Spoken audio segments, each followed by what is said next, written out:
എൻ്റെ മനസ്സിലൊരു പ്രോജക്റ്റുണ്ട്. കേരളത്തിൻ്റെ ഇന്ത്യയുടെയൊക്കെ അഡ്മിനിസ്ട്രേറ്റീവ് രംഗത്ത് ഒരു വിപ്ലവകരമായ ഒരു മാറ്റം വരുത്താൻ വേണ്ടിയിട്ട് മനസ്സിനകത്ത് ഇങ്ങനെ കോർത്തിട്ടയ്ക്കുന്ന ചില കാര്യങ്ങളുണ്ട്. അപ്പോൾ എങ്ങനെയായിരിക്കും നമുക്ക് ഈ പ്രിൻസിപ്പിൾസിനെ ഒരു ഇംപ്ലിമെൻറ്റേഷൻ സ്റ്റേജിലേക്ക് കൊണ്ടുവരാൻ പറ്റുക? അതിപ്പോൾ depends on what field are you want to implement, with what field. ഇത് എഡ്യൂക്കേഷൻ ഫീൽഡാണോ, പൊളിറ്റിക്കൽ ഫീൽഡാണോ, എക്കണോമിക് ആണോ, റിലീജിയസ് ആണോ, അത് ഒരു ഇൻറ്റഗ്രൽ ആയിട്ടുള്ളത് വേണോ, അതൊക്കെ വളരെ ക്ലിയർ ആയിരിക്കണം. എന്നിട്ട് ദെൻ വർക്ക് ഓൺ ദാറ്റ്. അപ്പോൾ ഇപ്പോൾ സപ്പോസ് ഇപ്പോൾ നമ്മുടെ കേരള അഡ്മിനിസ്ട്രേറ്റീവ് രംഗത്താണെന്നുണ്ടെങ്കിൽ ഇപ്പം നമുക്ക് ഏകദേശം ഒരു 140ഓളം നിയോജക മണ്ഡലങ്ങളുണ്ട്.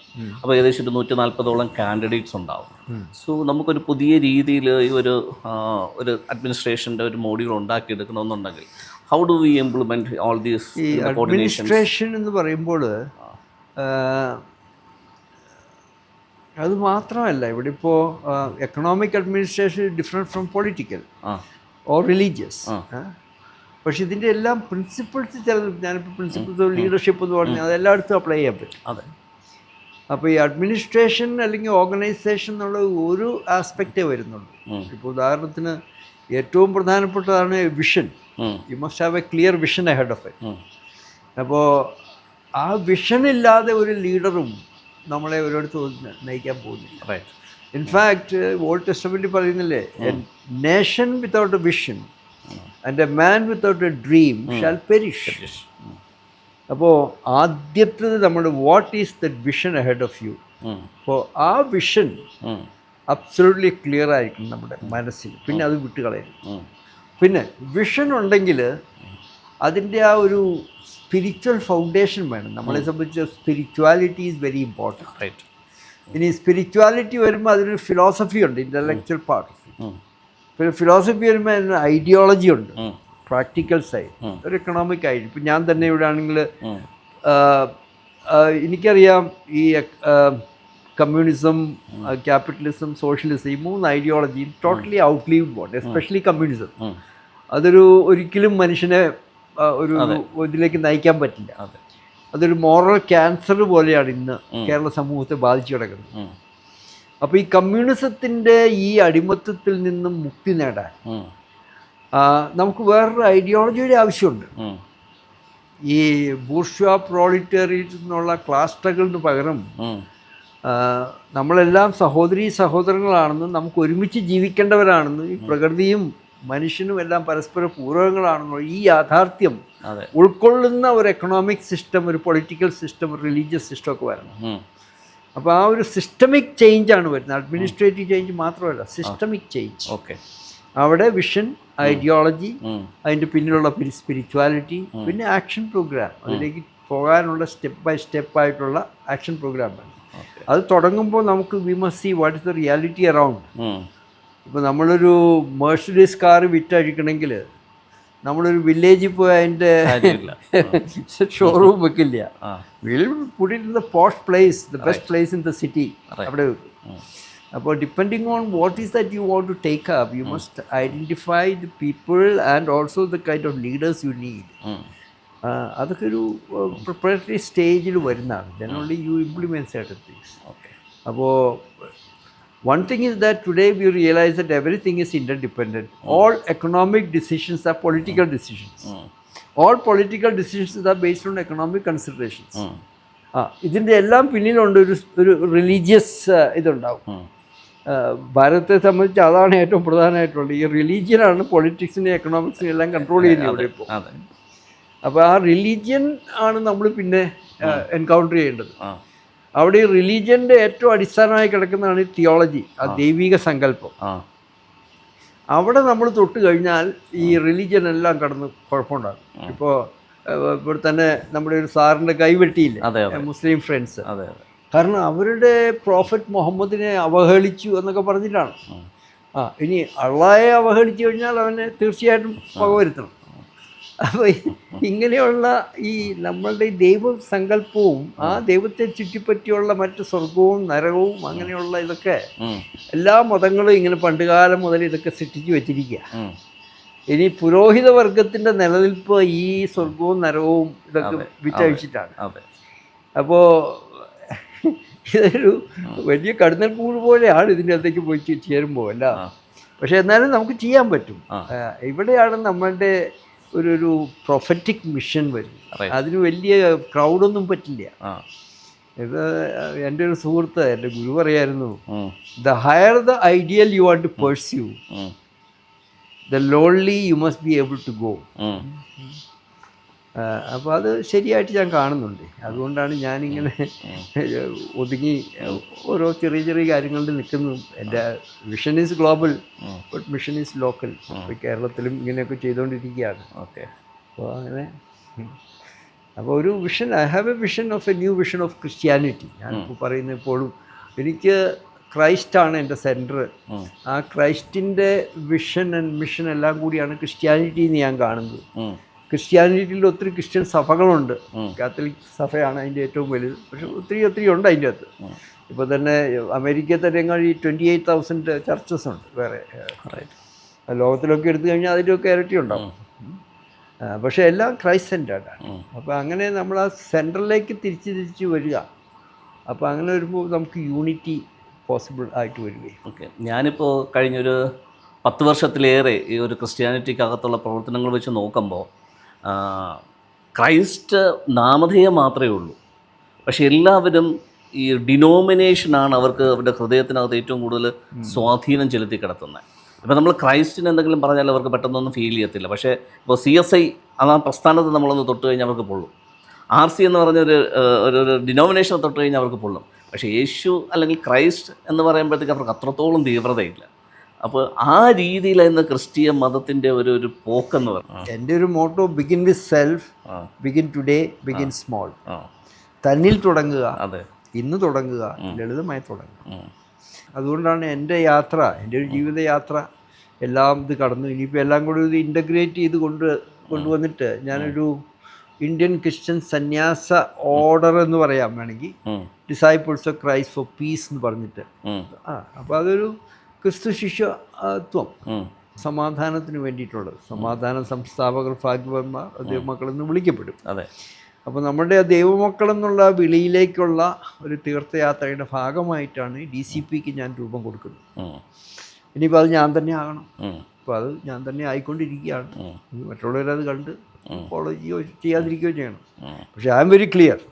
എനിക്ക് എവിടെ എത്തേണ്ടതെന്ന് എനിക്കറിയാം. എങ്ങനെ എത്തേണ്ടതെന്ന് ഇപ്പോൾ കണ്ടുപിടിച്ചിട്ടുണ്ട്. അങ്ങനെ പോയിക്കൊണ്ടിരിക്കുകയാണ്. ഓക്കെ. അപ്പോൾ ആ പ്രിൻസിപ്പിളാണ്, അതായത് എൻ്റെ ഇൻവെൻഷനും എൻ്റെ റെവലേഷൻസും ഒക്കെ എന്നിൽ നിവർത്തിക്കുക, അത് മറ്റുള്ളവർക്ക് എവിഡൻ്റ് ആകുക. വാസ്തവത്തിൽ എൻ്റെ റിവിലേഷൻ എന്ന് പറയാൻ എനിക്കൊന്നുമില്ല. കാരണം ഈ റിവിലേഷൻ നമുക്ക് തരപ്പെടുന്നതാണ്.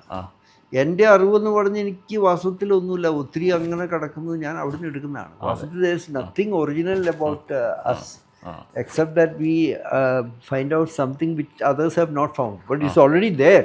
Exactly. ഈ പറയുന്ന എല്ലാം അവിടെ ഉണ്ട്. അപ്പോൾ ആ ഒരു ഇതിൽ the more open your consciousness is, the more you are able to understand things better. അപ്പോൾ നമ്മുടെ അവബോധം വികസിപ്പിക്കുക, നമുക്ക് കൂടുതൽ മനസ്സിലാകും. കൂടുതൽ മനസ്സിലാകുമ്പോൾ കൂടുതൽ നമുക്ക് നന്മ ചെയ്യാൻ പറ്റും. അപ്പോൾ അതുകൊണ്ടാണ് begin with self and begin today. നാളത്തേക്ക് വെച്ച് ഒന്നും മാറ്റി വയ്ക്കരുത്. ഞാൻ മരണത്തിലൂടെ ഒന്ന് കടന്നുപോയ മനുഷ്യനാണ്. അപ്പോൾ ജീവിതം എപ്പോഴെങ്കിലും നമ്മളിൽ നിന്ന് എടുത്തു മാറ്റപ്പെടും. അതെ, നാളെ ഉണ്ടാവുമെന്ന് അറിയില്ല. അപ്പോൾ ആ അവസ്ഥയിൽ ഇന്നത്തെ ജീവിതം, today is the ready cash at hand. പണ്ടൊരു ഇംഗ്ലീഷ് സേയിങ് ഉണ്ടല്ലോ, yesterday is like a cancel cheque, tomorrow is like a promissory note, today is like ready cash in hand. അപ്പോൾ ഏതാ നമ്മൾ ചോദിക്കുക? റെഡി ക്യാഷ് അല്ലേ. ക്യാൻസൽ ചെക്ക് കൊണ്ട് എന്ത് ഫലം? ഒരു ഫലമില്ല. പ്രോമിസറി നോട്ട് ഇംപ്ലിമെൻറ്റ് ചെയ്യപ്പെടുമോ ഇല്ലെന്ന് നമുക്കറിയില്ല. അപ്പോൾ അതുകൊണ്ട് learn to live with what you have today and do the best you can. അങ്ങനെ വന്നു കഴിഞ്ഞാൽ പിന്നെ ടെൻഷനും ഇല്ല, ഇതില്ല, തീർക്കുക. ഓക്കെ. അപ്പോൾ എന്തായാലും ഒരു കാര്യം കൂടി ഇതിൻ്റെ കൂടെ ചോദിച്ചിട്ട് നമുക്ക് ഒരു ഇത് വൈൻഡപ്പ് ചെയ്യാമെന്ന് ഞാൻ വിചാരിക്കുന്നു. അതിൻ്റെ പോയിൻ്റ് ഓഫ് വ്യൂവിനകത്ത് ഈ പറഞ്ഞിരിക്കുന്നത് പോലെ മതങ്ങളെല്ലാം ഇൻ്റഗ്രേറ്റ് ചെയ്ത് ഒരു യൂണിറ്റി ആയിട്ട് മുമ്പോട്ട് പോകണം എന്നുള്ള കൺസെപ്റ്റാണോ നല്ലത്? അതോ മതങ്ങളെന്ന് പറയുന്ന വെറും അഭിപ്രായങ്ങൾ മാത്രമാണ്, ദൈവസങ്കല്പം എന്ന് പറയുന്ന ആ ഒരു കാര്യത്തെ മാത്രം കേന്ദ്രീകരിച്ചിട്ട് മതങ്ങളുടെ ഐഡിയോളജിയൊക്കെ അങ്ങ് മാറട്ടെ, ഇതിലേക്ക് ഫോക്കസിലേക്ക് വരിക എന്നുള്ള അതാണോ നല്ലത്? ഞാൻ പലപ്പോഴും ഇതിനകത്ത് കണ്ടിട്ടുള്ള ഒരു ഡിഫിക്കൽറ്റി എന്നോ അല്ലെങ്കിൽ ഒരു ബ്ലോക്കേജ് എന്നൊക്കെ പറയുന്നത്, ഇത് ഇപ്പോൾ അച്ഛനോ ഞാനോ ഒക്കെ ആ ഒരു മതത്തിൻ്റെ ബൗണ്ടറിയിൽ നിന്ന് അടുത്തൊരു ലെവലിലേക്ക് ഈ പറഞ്ഞതുപോലെ ഒന്ന് ഗ്രേഡപ്പായി വരുവാണ്. വളർച്ചാ ഘട്ടത്തിൽ നമ്മളൊരു അന്വേഷണ മനോഭാവത്തിലാണ്. പക്ഷേ പലപ്പോഴും ഈ മതത്തിൻ്റെ വിശ്വാസത്തിനകത്ത് കിടക്കുന്നവരെ, അതിൻ്റെ ലീഡർഷിപ്പിൽ നിൽക്കുന്ന വ്യക്തികൾ പറഞ്ഞ് പേടിപ്പിക്കാറുണ്ട്. ഈ ബൗണ്ടറി വിട്ടുപോയി കഴിഞ്ഞാൽ ദൈവകോപം ഉണ്ടാകും, അങ്ങനെയാണ് ഇങ്ങനെയാണ്. അപ്പോൾ ആ ഒരു പേടി കാരണം പലപ്പോഴും ആ ബൗണ്ടറിയിൽ നിന്ന് കാലെടുത്ത് അപ്പുറത്തേക്ക് വെക്കാനായിട്ടുള്ളൊരു ആർജവം ഇവർക്ക് കിട്ടുന്നില്ല. അല്ല, അതിപ്പോൾ അതൊരു സാധാരണ ടെക്നിക്കാണല്ലോ. നമ്മൾ കുട്ടികളെ ആണെങ്കിലും മോനെ അങ്ങോട്ട് പോകരുത്, രാത്രിയിൽ പോകരുത്, അവിടെ അതുകൊണ്ട് ഇതുണ്ടെന്നൊക്കെ പറഞ്ഞ് പേടിപ്പിക്കും പിള്ളേരെ. പോകരുത്, അത്രേ സംഗതിയുള്ളൂ. ഇനിയിപ്പോൾ നമ്മുടെ മതത്തിൽ സംഭവിക്കുന്ന വെച്ചാൽ ഈ പേടിപ്പിച്ച് സ്വർഗവും നരകവും ഒക്കെ ഉണ്ടാക്കി വെച്ചിരിക്കുന്ന ഇനിയിപ്പോൾ അത് നിലനിർത്താൻ വേണ്ടിയാണ് പുരോഹിത വർഗത്തിൻ്റെ ആവശ്യം വരുന്നത്. അപ്പോൾ സംഗതി ഒരു ബിസിനസ്സായിട്ട് മാറുകയാണ്. അപ്പോൾ ഇത് മനസ്സിലാക്കി കൊടുക്കാനുള്ളൊരു പ്രവാചക ശബ്ദം സമൂഹത്തിൽ എപ്പോഴും ഉയർന്നു വരും. അതെ, ഇപ്പോൾ തന്നെ കേരളത്തിൽ തന്നെയാണെങ്കിലും ഈ സഭകൾ തമ്മിൽ അടിപിടിയൊക്കെ ഉണ്ടെങ്കിലും ഈ പല സഭകളുടെ ഉള്ളിലുള്ള ചില നല്ല മനുഷ്യർ ഈ ഉൾക്കാഴ്ച ഉൾക്കൊണ്ടുകൊണ്ട് മുന്നോട്ട് വരുന്നവരുണ്ട്. ഇനിയിപ്പം നമുക്ക് വേണ്ടത് ഇവരെ ഒരുമിച്ച് വരുത്താനുള്ള ഒരു സ്നേഹ കൂട്ടായ്മ. അതാണ് ഞാനിപ്പോൾ ഈ ദൈവകൃപാ സ്നേഹ സംഘത്തിലൂടെ ശ്രമിക്കുന്നത്. വേറെ ഒരു സംഘടന ഉണ്ടാക്കുക എന്നുള്ളതല്ല, ഒരു സ്നേഹ കൂട്ടായ്മ, എ ഫെലോഷിപ്പ്, ഡിവൈൻ ഫെലോഷിപ്പ്. അപ്പോൾ നമ്മൾ സ്വതന്ത്രരാണ്, പക്ഷേ നമുക്ക് ഒരുമിച്ചൊരു ഗോൾ ഉണ്ട്. അത് higher the goal the better it is. അപ്പോൾ നമുക്ക് എല്ലാവർക്കും ചേരാൻ പറ്റും. അതെ അതെ. അല്ലെങ്കിൽ ചെറിയ ഗോളാണെങ്കിൽ കുറച്ച് പേർക്ക് എത്തിക്കാൻ പറ്റും. അതെ. അപ്പോൾ keep your vision large and then your activities should be local, contextual, അങ്ങനെയൊക്കെയുള്ള. ഇതൊരു ചലഞ്ചിങ് ഓൺഗോയിങ് പ്രോസസ്സാണ് കേട്ടോ. ഇത് ഇന്നും നാളെയും കൊണ്ടൊന്നും ആകില്ല. അപ്പോൾ നമുക്കത് മനസ്സിലാക്കിയിരുന്നു കഴിഞ്ഞാൽ നമ്മുടെ ജീവിതത്തിലൊരു യാത്ര നമ്മൾ undertaking from particular point where we are born. I am born in a village, brought up in a village background, educated in a college in Kerala, went into the Air Force and became an officer. ഇങ്ങനെ ഓരോ stage. അപ്പോൾ ഇതെല്ലാം എന്നിലിപ്പോൾ ഒരു മുതൽക്കൂട്ടാണ് എനിക്ക്. ഒത്തിരി കാര്യങ്ങൾ പഠിച്ചു, ഒത്തിരി യാത്ര ചെയ്തു, ഒത്തിരി എക്സ്പെരിമെൻ്റ് നടത്തി, 5 ആശ്രമങ്ങൾ ഉണ്ടാക്കി വെച്ചു, 3-4 സംഘടനകളുണ്ടായി, 1-2 ട്രെയിനിങ് പ്രോഗ്രാംസ് ഡെവലപ്പ് ചെയ്തു. Dharmabharati national institute of peace and value എഡ്യൂക്കേഷന് അങ്ങനെയൊക്കെ പറഞ്ഞ് ഉണ്ടാക്കി വെച്ചിട്ടുണ്ട്. ഇപ്പോൾ ആണ് ഈ ദൈവകൃപ അക്കാഡമി ഓഫ് എൻലൈറ്റൻഡ് ലീഡർഷിപ്പ് എന്ന് പറഞ്ഞു ഇവിടെ ഇരിക്കുന്നു. അപ്പോൾ ഇങ്ങനെയുള്ള പ്രവർത്തനങ്ങൾ. ഇപ്പോൾ ഞാനും ഇപ്പം പറഞ്ഞതുപോലെ തിരുവനന്തപുരത്ത് ആത്മസംഗമം എന്ന് പറഞ്ഞിട്ട് ഒരു സത്സംഗം, ആത്മസംഗമം അങ്ങനെ ഒരു സത്സംഗം ഇപ്പോൾ എല്ലാ മാസവും ഞാൻ ചെയ്യുന്നുണ്ട്. അപ്പോൾ ഇങ്ങനെ സമാനമായി ചിന്തിക്കുന്ന ആൾക്കാർക്കൊക്കെ കടന്നു വന്ന് വരാനൊരു പ്ലാറ്റ്ഫോം, അങ്ങോട്ടും ഇങ്ങോട്ടും ആശയങ്ങൾ കൈമാറാനായിട്ടുള്ളൊരു പ്ലാറ്റ്ഫോമാണ്. അപ്പോൾ അത് തന്നെയാണോ ഈ ഒരു സ്നേഹസംഗമത്തിൻ്റെയും പിന്നിൽ? അതിൽ സംഗതി essentially it will be same, because it is started by a man like you who has been a disciple of Christ and who has gone through various stages. So there's a lot of goodness in you, and there's a lot of goodness in me also. Right. Appo when good people start something good, there is a similarity or there's a union in that. അപ്പോൾ തീർച്ചയായിട്ടും ആത്മസംഗമവും സ്നേഹസംഗമവും ഒക്കെ ഒത്തിരി ഇതുണ്ട്. പേരിൽ മാത്രമേ ആ ഒരു വ്യത്യസ്തതയുള്ളൂ. സ്നേഹമെന്ന് പറയുന്നതാണ് ആത്മീയതയുടെ ഒരു കാണപ്പെടുന്ന അടയാളമാണ് സ്നേഹം. അപ്പോൾ ആത്മസംഗമം എല്ലാവരും വരുന്നു. ഇവിടെയാണെങ്കിൽ കുറച്ചുകൂടെ ഫോക്കസ് ഉണ്ട്. സ്നേഹം എന്ന് പറയുമ്പോൾ അവിടെ ഒരു വ്യക്തിബന്ധങ്ങളുടെ, പിന്നെ ഡിവൈൻ ഗ്രേസ്, ദൈവകൃപ എന്ന് പറയുമ്പോൾ അതിനൊരു ഫോക്കസ് ഉണ്ട്. ഇവിടെ എന്നെ സംബന്ധിച്ച് ആ കൃപയും സത്യവും യേശു ക്രിസ്തുവിലൂടെ ലഭിച്ചിട്ടുണ്ട് എന്നുള്ള അനുഭവത്തിൽ നിന്ന് ഞാൻ പറയുന്നു. അപ്പോൾ നമുക്ക് ഒരു ചെറിയ കാര്യം വെച്ചിട്ട് നമുക്കത് വൈൻഡപ്പ് ചെയ്യാം. അപ്പോൾ നമ്മളെ കേൾക്കുന്ന വ്യക്തികൾക്ക് ശരിക്കും മതത്തിൻ്റെ ബൗണ്ടറീസിനകത്ത് നിന്ന് ആത്മീയതയിലേക്ക് വരാൻ ആഗ്രഹിക്കുന്നവരുണ്ടാകും, കുറച്ചുകൂടെ എനിക്ക് വളരണമെന്ന് ചിന്തിക്കുന്ന ആൾക്കാരുണ്ടാകും.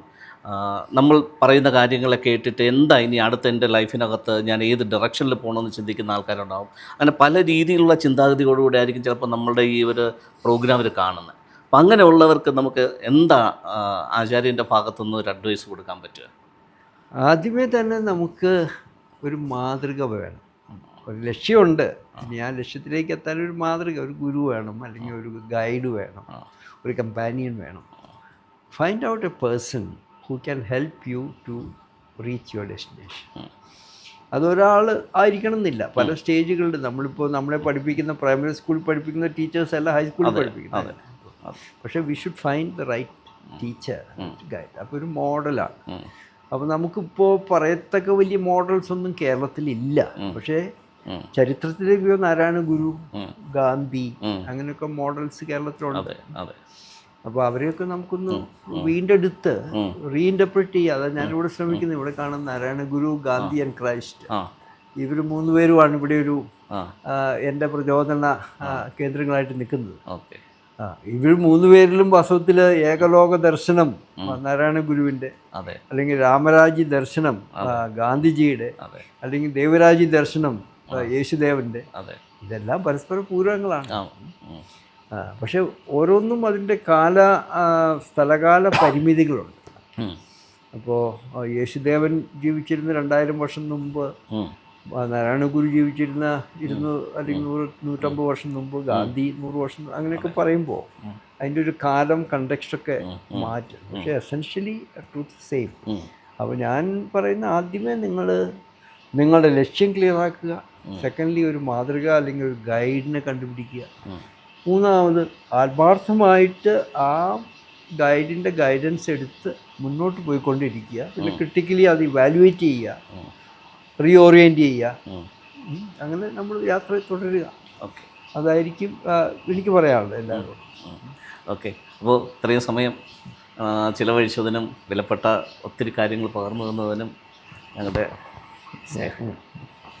സന്തോഷം.